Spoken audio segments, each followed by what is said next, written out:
नमस्कार दोस्तों, मैं सर्वेश्वर गुप्ता अपने YouTube channel electrical tech solutions में आप सभी का स्वागत करता हूं। दोस्तों, पिछले क्लास में हम लोगों ने प्रतिरोधों के संयोजन के बारे में डिस्कस किया हुआ था, जिसमें हम लोगों ने दो कंसेप्ट को डिस्कस किया कि किस प्रकार से हम आइडेंटिफाई करेंगे कि हमारे पास ग्रुप ऑफ रेजिस्टेंस श्रेणी में जुड़े हैं या ग्रुप ऑफ रेजिस्टेंस हमारे समांतर में जुड़े हैं। मैंने आइडेंटिफाई करने का तरीका आपको सिखाया था कि किस प्रकार से हम एक करंट को फ्लो कराएंगे और उस करंट के रेस्पेक्ट में हम आइडेंटिफाई कर लेंगे कि कौन सा प्रतिरोध किसके साथ श्रेणी में है और किसके साथ समांतर में है। जिन जिन प्रतिरोधों में करंट समान होगी वो हमारे सभी श्रेणी में जुड़े होंगे, और जहाँ जहाँ पर प्रतिरोध में या डिफरेंट प्रतिरोध में यदि डिफरेंट करंट फ्लो कर रही है या करंट का जहाँ जहाँ बंटवारा हो रहा है वो सभी हमारे ब्रांच आपस में समांतर में होंगे। ये कंसेप्ट हम लोग पिछले क्लास में डिस्कस कर चुके थे।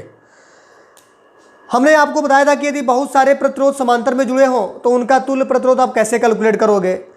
जैसे अगर सपोज दैट आपके पास n रेजिस्टेंस यदि समांतर में जुड़े हों तो आप तुल्य प्रतिरोध निकालने का मैंने आपको एक तरीका सिखाया था, 1/R equivalent equal to 1/R1 plus 1/R2 plus and so on 1/RN। ये कब है? जब हमारे पास n प्रतिरोध समांतर में जुड़े हों। आज उसी समांतर के कंसेप्ट पर मैं आपको एक थोड़ा सा एक इम्पोर्टेंट कंसेप्ट देने वाला हूं, ताकि आप किसी भी पेपर में इस पर आधारित प्रश्न बड़े आसानी से कर सको, आपको दिक्कत ना हो और तुरंत सॉल्यूशन निकाल सको। जरा ध्यान दीजिए, अगर आपके पास दो प्रतिरोध इस प्रकार से R1 और R2, दो प्रतिरोध इस प्रकार से R1 और R2 पॉइंट A और B के मध्य जुड़े हुए हैं, R1 और R2, और आपसे पूछा यह जा रहा है कि RAB का मान कितना होगा। तो इसके रेस्पेक्ट में आप फार्मूला क्या बनाओगे? 1/RAB equal to 1/R1 plus 1/R2। फिर RAB को कैलकुलेट करने के लिए ये जो वैल्यू आएगी उसको हमको क्या करना पड़ेगा? इन्वर्स करना पड़ेगा, उसको उल्टा करना पड़ेगा। यही मिस्टेक होती है, स्टूडेंट कभी कभी इसको इन्वर्स नहीं करते हैं और वही आंसर टिक करके चले आते हैं और वो गलत साबित होता है। तो जल्दीबाजी में यही चीज़ मिस्टेक होती है। इसी मिस्टेक को दूर करने के लिए हम एक कंसेप्ट देने की कोशिश कर रहे हैं कि यदि आपके पास दो प्रतिरोध समांतर में जुड़े हुए हैं, एक प्रतिरोध का मान R1 है और दूसरे का R2 है, तो इस प्रकार से पॉइंट A और B के मध्य तुल्य प्रतिरोध कैलकुलेट करने के लिए अब इस तरह से नहीं हम चलेंगे, हम डायरेक्ट उसको इंप्लीमेंट करेंगे जहां पर आपको इन्वर्स करने की जरूरत नहीं रहेगी, उल्टा या पलटने की जरूरत नहीं रहेगी। तो डायरेक्ट आपको एक स्टेप में आंसर आ जाएगा। तो आप इसी को इंप्लीमेंट करिएगा। RAB इक्वल टू करना क्या है? दोनों प्रतिरोध को आप क्या करो? सिंपल तरीके से मल्टीप्लाई कर दो और फिर दोनों प्रतिरोधों का क्या कर दो? योग कर दो। तो इस प्रकार से जो भी हमारा वैल्यू आएगा अब उसको हमको इन्वर्स नहीं करना पड़ेगा, उसको पलटने की जरूरत नहीं है, वही हमारा उसका तुल्य प्रतिरोध निकल जाएगा। तब यहाँ पर आपको गलतियाँ करने का ऑप्शन नहीं दिखता है यदि आपका कैलकुलेशन मिस्टेक ना हो तो मैं आपसे गुजारिश करूंगा कि जब भी आप पेपर में अगर आपके पास समांतर के क्वेश्चन दिख रहे हैं या समांतर बहुत सारे प्रतिरोध समांतर में जुड़े हों तो उनका तुल्य प्रतिरोध निकालने के लिए आप दो के लिए, ये याद रखिएगा, ये डायरेक्ट दो के लिए इंप्लीमेंट है, तो दो के लिए आप इसको इंप्लीमेंट कर दीजिएगा। यदि 3 होगा तो पहले 2 को सॉल्व करिएगा, फिर जो आएगा वैल्यू उसको लेकर के तीसरे के साथ सॉल्व करिएगा। अगर 4 होगा, 5 होगा, फिर यही तरीका आप आगे बढ़ाते चले जाएगा, इसमें कोई दिक्कत नहीं है। जैसे मैं एक एग्जाम्पल की बात करूं, ऐसा अगर आपके पास एक क्वेश्चन दे रखा हुआ है कि दो प्रतिरोध इस प्रकार से समांतर में जुड़े हैं, एक की वैल्यू क्या है? 3 ओम, दूसरे की वैल्यू क्या है? 6 ओम, और आपसे पूछा जा रहा है कि RAB का मान कितना होगा। अब देखो, अब यह मेथड को मैं कहूंगा कि आप मत इंप्लीमेंट करिएगा, अब डायरेक्ट इसको इंप्लीमेंट करिए। तब वहां पर क्या होगा? आपको इन्वर्स करने की जरूरत नहीं है, पलटने की जरूरत नहीं है। अब जो वैल्यू निकल कर आएगा इस मेथड से वही हमारा डायरेक्ट क्या होगा? आंसर होगा, और उसे ऑप्शन में आप टिक कर लेना। देखो जरा, अगर मैं यहां पर कैलकुलेट करूं तो RAB की वैल्यू क्या हो जाएगी? 3 × 6/3 + 6 18/9 RAB का वैल्यू हमारा क्या निकल गया, 2 ओम। तो यहाँ पर आप देख रहे हैं कि हमको इन्वर्स करने की जरूरत नहीं है या इसको पलटने की जरूरत नहीं है, डायरेक्ट हमने क्या कर दिया, उसका इक्विवेलेंट प्रतिरोध कैलकुलेट कर लिया। तो मैं आपसे रिक्वेस्ट करूंगा कि आप किसी भी पेपर में अगर इस प्रकार के क्वेश्चन आप देखते हो तो आप डायरेक्ट इस मेथड को इंप्लीमेंट करिएगा, आपका टाइम भी बचेगा और मिस्टेक होने के चांसेस भी क्या हो जाएंगे, कम हो जाएंगे। चलिए अब हम लोग इस पर कुछ कॉम्बिनेशन ऑफ द रेजिस्टेंस पर कुछ हम लोग प्रॉब्लम को देखते हैं कि कितने तरीके से आपके इस बहुत सारे प्रतिरोधों के जो संयोजन हैं उन पर आधारित हमारे प्रश्न बन सकते हैं। स्टूडेंट, टॉपिक छोटा है लेकिन इसमें डिफरेंट कंसेप्ट पर आधारित क्वेश्चन बनते हैं। यदि सारी कंसेप्ट को आप वाकिफ नहीं होगे या सारे कंसेप्ट को यदि आप समझे नहीं होगे तो 100% गलतियां होने की संभावना बहुत ज़्यादा है।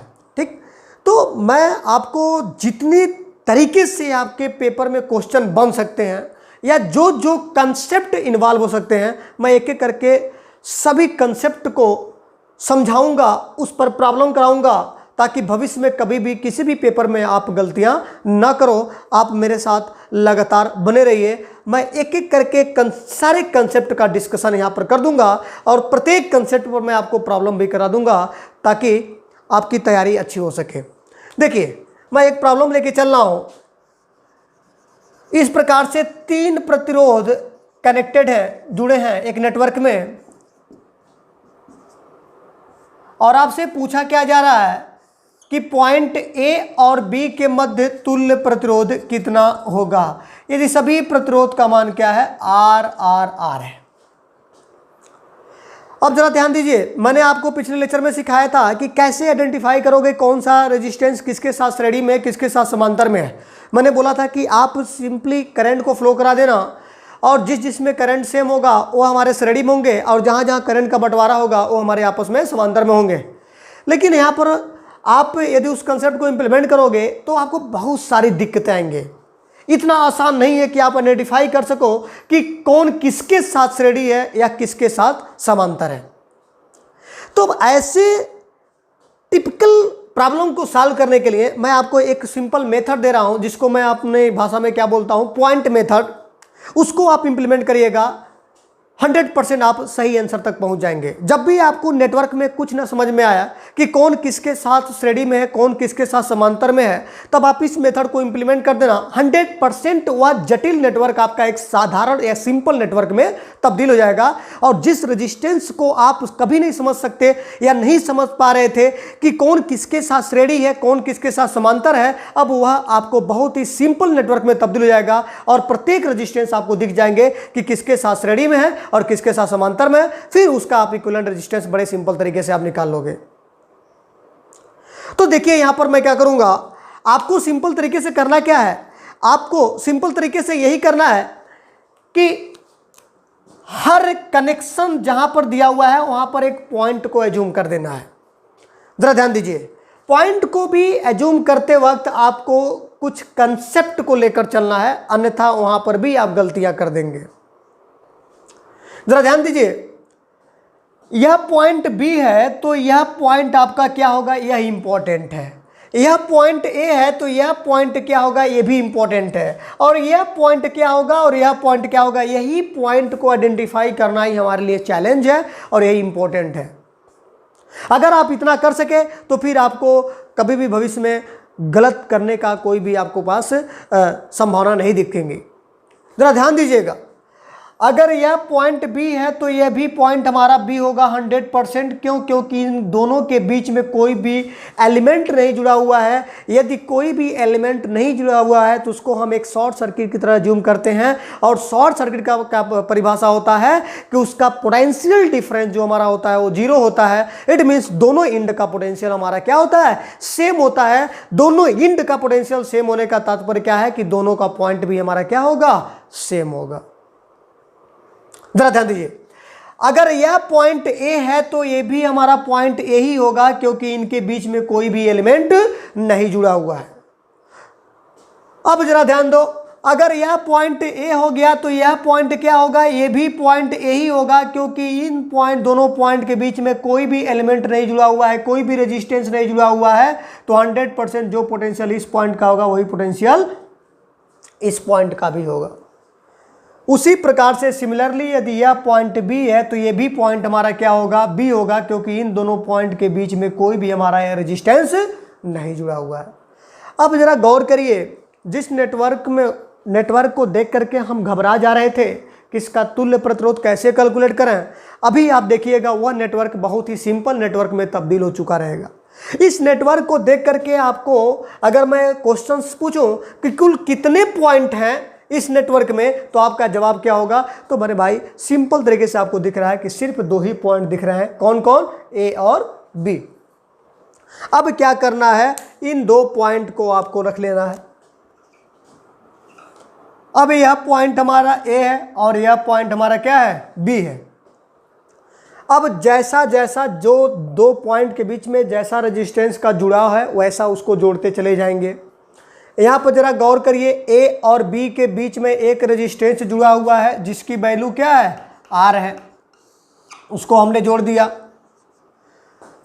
अब जरा ध्यान दीजिए, ए और बी वही पॉइंट 2 फिर मिल गए और उन्हीं के बीच में एक रेजिस्टेंस आर जुड़ा हुआ है, पॉइंट नहीं बदला। इट मीन्स दोनों पॉइंट सेम होना चाहिए, और पॉइंट हमारा सेम तभी होगा जब उसको हम किस में जोड़ें, समांतर में जोड़ें। अन्यथा अगर समांतर के अलावा कोई डिफरेंट कनेक्शन करते हैं तो 100% पोटेंशियल हमारे चेंज कर जाएंगे या पॉइंट हमारा चेंज कर जाएगा। तो दोनों पॉइंट के बीच में यदि 2 रेजिस्टेंस को जोड़ना है तो हमारे पास एक ही संभावना बनती है, वो हमारा क्या है, उसका कनेक्शन हम समांतर में करें। फिर हम आगे बढ़ते देखते हैं ए और बी, फिर वही पॉइंट मिल गए, ए और बी के बीच में एक और रेजिस्टेंस है, तो ए और बी के बीच में एक और रेजिस्टेंस, इट मीन्स क्या है, ये भी हमारा कैसा जुड़ेगा, समांतर में जुड़ेगा। अब जरा देखिए, क्या इस नेटवर्क को देख करके आप नहीं बता सकते कि ये तीनों रेजिस्टेंस आपस में कैसे जुड़े हैं? मेरे भाई अब तो सिंपल नेटवर्क में तब्दील हो गया। अब तो बड़े आसानी से बता सकते हो कि तीनों जो रेजिस्टेंस है उनका जो कनेक्शन हो हमारा कैसा है, समांतर है, और बड़े आसानी से इनका हम आर इक्विवेलेंट कैलकुलेट कर सकते हैं या तुल्य प्रतिरोध कैलकुलेट कर लेंगे। इट मीन्स अब यहाँ पर अगर मैं इसका तुल्य प्रतिरोध कैलकुलेट करने की कोशिश करूँ तो जरा ध्यान दीजिएगा, 1/RAB equal to 1/R plus 1/R plus 1/R, ये हमारा कितना हो जाएगा, 3/R। अब इसको मैं बोला ना कि इन्वर्स करना पड़ेगा, इसको पलटना पड़ेगा, तब जाकर आपको पॉइंट ए और बी के मध्य तुल्य प्रतिरोध मिलेगा। तो RAB का मान कितना हो जाएगा, R/3 मिल जाएगा, R/3 मिलेगा। तो बड़े सिंपल तरीके से जिस नेटवर्क को देख करके हम घबरा जा रहे थे, जिस नेटवर्क को देख करके हमको समझ में नहीं आ रहा था कि इन तीनों रेजिस्टेंस का जुड़ाव कैसा है, इस पॉइंट मेथड का उपयोग करके हमने देखा कि अब यह तीनों रेजिस्टेंस बड़े सिंपल नेटवर्क में तब्दील हो गया। और यहाँ पर हम बड़े आसानी से कह सकते हैं कि तीनों रेजिस्टेंस आपस में कैसे जुड़े हैं, समांतर में जुड़े हैं। माय डियर स्टूडेंट्स, अब मैंने जो अभी जस्ट पहले कंसेप्ट को डिस्कस किया था कि जब भी आपको कई सारे रेजिस्टेंस समांतर में जुड़े हों तो कैसे तुल्य प्रतिरोध निकालेंगे, मैंने जो कंसेप्ट पढ़ा था पिछले लेक्चर में उसको इंप्लीमेंट किया, तब भी R/3 आया। आज के कंसेप्ट जो हमने पढ़ा है उसको इंप्लीमेंट करते हैं। तो मैंने क्या बोला, आप 3 रेजिस्टेंस है तो आप क्या करो, पहले 2 को सॉल्व करो, फिर जो रिजल्ट आता है उसके साथ तीसरे को लेकर सॉल्व करिए। तो पहले इसको जरा सॉल्व करिए तो आपको वैल्यू क्या मिलेगा, R इंटू R अपान R प्लस R, आपको क्या मिला, R²/2R, इट मीन्स R/2। अब R/2 इसका इक्विवेलेंट मिला इन दोनों का। अब फिर R/2 को लेकर के इसको इंप्लीमेंट करिए तो RAB आपको डायरेक्ट मिल जाएगा। RAB इक्वल टू क्या मिलेगा, R/2 into R, R/2 plus R, R/2 plus R। अब यहाँ से सॉल्व करिए तो R²/2 और यहाँ से क्या मिल जाएगा, 3R/2, 2 से 2 कैंसिल, R से R कैंसिल, आप क्या पाओगे, R/3। तो जिस तरीके से आपको सूटेबल लगता है उस तरीके से आप सॉल्व करिए। मैं तो कहूँगा कि आप इसी को लेकर चलिए। यहाँ पर सारे वैल्यू समान थे तब ये आपको इजी लगा। अभी वैल्यू अगर थोड़ा सा डिफरेंट होता फिर एलसीएम लेने की दिक्कत आती, फिर पलटना पड़ता, इन्वर्स करना पड़ता, वो भी आपको एक प्रॉब्लम क्रिएट करता, जल्दबाजी में मिस्टेक कर सकते थे। तो ये भी यह मेथड को लेकर चलेंगे तब भी वही आंसर आएगा, इस मेथड को लेकर चलेंगे तब भी वही आंसर आएगा। लेकिन यहाँ पर एक आपको एडवांटेज ये है कि यहाँ पर इन्वर्स करने की जरूरत नहीं पड़ेगी, पलटने की जरूरत नहीं पड़ेगी, डायरेक्ट आपको रिजल्ट मिल जाएगा। अब देखिए इसी क्वेश्चन को थोड़ा सा और मैं टिपिकल बना दूंगा। अभी यह क्वेश्चन बहुत ही सिंपल है, अभी इसी क्वेश्चन में मैं थोड़ा थोड़ा कुछ ना कुछ मॉडिफिकेशन करता जाऊंगा और आपका प्रॉब्लम कहीं ना कहीं डिफरेंट बनता चला जाएगा। चलिए देखते हैं। और ये क्वेश्चन आपको कई बार आप देखेंगे कि कई पेपरों में बार बार ये रिपीट किया जाता है। तो कंसेप्ट को फोकस करिए, कंसेप्ट आपको अगर समझ में आ जाएगा तो प्रॉब्लम चाहे जैसा भी हो आप बड़े आसानी से उसको सॉल्व कर लेंगे। ज़रा ध्यान दीजिएगा, इसी क्वेश्चंस को मैं थोड़ा सा मॉडिफाई कर रहा हूँ।